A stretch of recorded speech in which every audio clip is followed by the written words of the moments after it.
What's up, y'all? If you know me, you know I've been living in Thailand for a month and now I'm in Philippines. I've been out here for almost a month. So I'm gonna give y'all 10 things that I learned while living in Thailand that I wish I knew. Nobody never told me. I figured some of this out, and some of this stuff I know is out there, but some of this stuff is from my perspective, so I can help somebody else. 10 things I learned. One of my only cons about Thailand and the cost of living for 1 month staying in Thailand, from my point of view, my perspective, because you know, we all different. I know y'all got places to be and people to see. I'm gonna speed this up. So number 1 and number 2, accommodation and transportation. When I got there, I was booking through Airbnb. We all usually do that. But the cheaper route to go is booking on Agoda.com, or if you like a specific place, you can actually go to that place and check their listing, because you'll probably save a little extra just because of the online service fees. Use Agoda.com. For transportation, I instantly found out about Grab and Bolt. Both of these apps you can use for transportation. Grab you can use to order food and stuff. The other one is called a bot truck. Now the bot truck, if you staying in the city, it'll take you from this side of town to this side of town for 10 baht, which is the cheapest way of transportation. Grab and Bolt is kind of like Uber. For $5 a day, I was pretty much going where I wanted to go and back. And then if you know me, you know I'm not a touristy person. I like to be with the locals, blend in with the crowd and the locals. So I took the bot truck more often than anything else. I was on the bot truck with everybody else. Another dope thing that I learned that I do like about using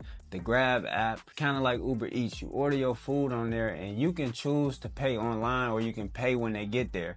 I always pay in cash when they get there, and that's pretty dope to me that you don't have to use a card. Another thing that they got is like Amazon Prime, but it's called Lazada, where you can order anything and you can pay when they pull up with your shipment. They will call you and let you know they downstairs and you just sign and pay. So I do definitely like that more than Amazon Prime, where you don't have to pay and then wait. Cash on demand payment, that was number 3. Number 4, things that I learned was that they king is on all of their money.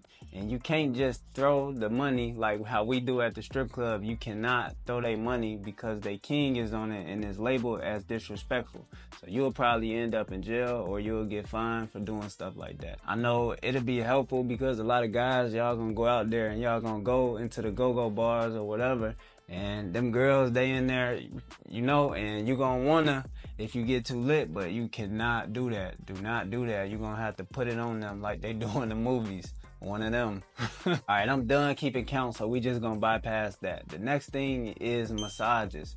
They range from 150 baht all the way to like 7,000 baht. I seen one. 150 baht is like $4.50, and 7,000 is approximately like 200 something, maybe 3, I don't know. But it just depends on the quality of the massage, the type of place you in, and all of that. The 7,000 one was a real spa massage where they don't do all the extra stuff. You really getting an experience like a day spa. And then the $150 one, that's one you gonna find on the side of the street where you can just go in, get a foot massage and do what you do after that. But the price vary as you do different things and get different package type of massages. But I was personally getting a massage every other day. Not the ones with the ending, but you know, I was really genuinely taking care of myself by getting a massage every day. So I put that in the budget. Once I did the budget for it, I said I can get 1 massage a day for 30 days and it'll literally only average out to $150. So that was definitely in the budget. Every other day I went though, not every day. The next thing is that 7-Eleven is everywhere. When I say everywhere, everywhere, you will never not have access to simple things that you need, and it's 24 hours. So you don't need to worry. They got SIM cards,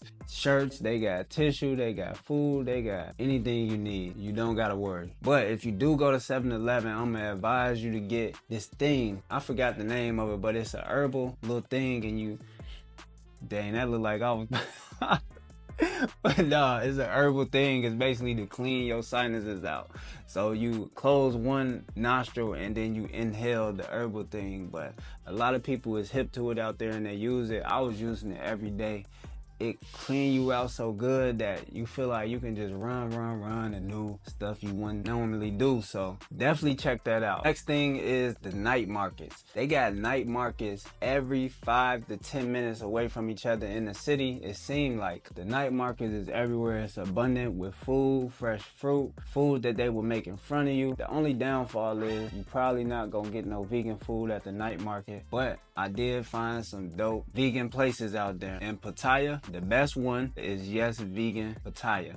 10 out of 10 customer service, the people, and they actually vegan in there. You know, some places you will go to, they not even vegan. They just left Burger King and they cooking your food. So I did like that. I'm big on energy. At the night market is where I always buy my fresh fruit, and I go there to meet people. You can get clothes, pretty much everything. They selling all type of stuff. Oh yeah, and if you in Bangkok, one of the vegan restaurants I would recommend is called Bistro. And right next to it, like a couple doors down, you can find another one. They got vegan sushi. I didn't get to try it yet, but definitely check those places out if you vegan. Last thing that I can say I learned was the culture and the people. I knew they was gonna be cool, but I really did not know they would be that cool. They call it the land of smiles for a reason. Everybody is friendly, and it's just a real welcoming vibe. Of course, you gotta be aware. You know, everywhere is always bad places. To be alive is to be aware. But one incident that really had me like, yo, these people is really genuinely different. I lost my phone out there. I lost this phone out there. It basically dropped out my pocket when I was on the bot truck, and I noticed too late, so I just left it in the universe. I ain't really tripped. So I put the message on the Find My iPhone thing. You can leave a message, and I put that the phone is lost, please return, call this number. The man found it. He ended up calling me. He trying to translate. He don't even speak English, so I run down to the lobby and I hand the phone to them. They end up translating. He ended up managing to bring the phone to my hotel to me for nothing in return. He didn't want nothing, but I gave him everything I had in my pocket and just let him know I was grateful. But that's how nice and cool everything was. So make sure you come out there with the same love and energy and give. Don't just take. Now, my only con that I could think of that I personally, me personally, I would have a problem with long term. Luckily, I was prepared. They able to use any type of things and ingredients in their products as far as like skin bleaching, because they kind of big on skin bleaching out there. And me, I love my melanin. I ain't really into that. So all their products most likely got skin bleaching in there, and so you have to bring your own hair care, skin care, any care products. Bring your own. That's my only con, and that's just me personally.